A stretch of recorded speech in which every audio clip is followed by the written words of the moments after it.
Selamat datang di channel YouTube Ana Queen Cook.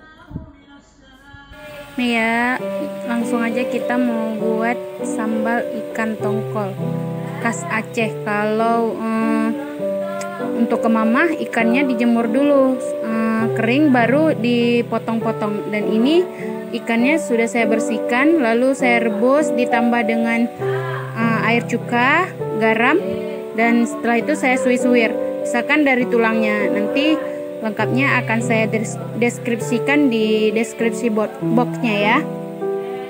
Ini bahan-bahannya. Ini adalah sunti. Sunti itu dari belimbing yang udah dikeringkan dan dijemur. Ada daun kari, kalau bahasa Acehnya ontemuru. Bawang putih, cabai kira-kira aja. Kalau mau pedas tambah lagi. Ada kunyit, bawang, saya lebih suka banyak bawang putihnya ya. Lada secukupnya, sesuai selera. Kalau nggak pakai lada boleh juga. Ini mumpung karena nggak ada jahe, saya menggunakan lada. Sekarang kita akan melihat proses memasaknya ya. Ini bahan-bahannya kita haluskan dulu. Ini ya, bumbu-bumbunya kita masukkan dalam ini. Lalu kita aduk.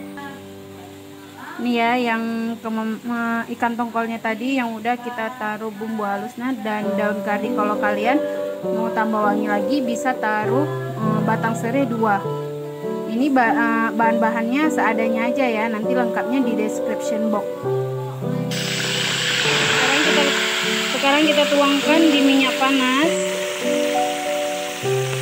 Sebenarnya kalau kalian mau menambahkan cabai rawit, cabai merah hijau, boleh juga dipotong-potong ya. Kita membuat ikan sambal ini, sambal sunti, agak banyak memakan minyaknya ya. Kira-kira aja. Ini untuk masakan sehari-hari.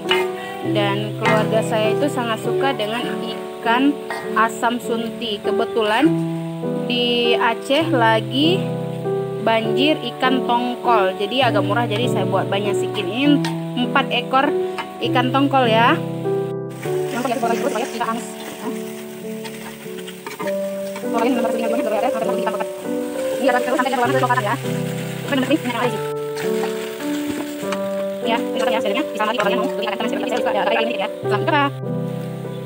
Jangan lupa di like, subscribe, dan share agar YouTube Ana Queen Cook dapat berkembang lagi ya.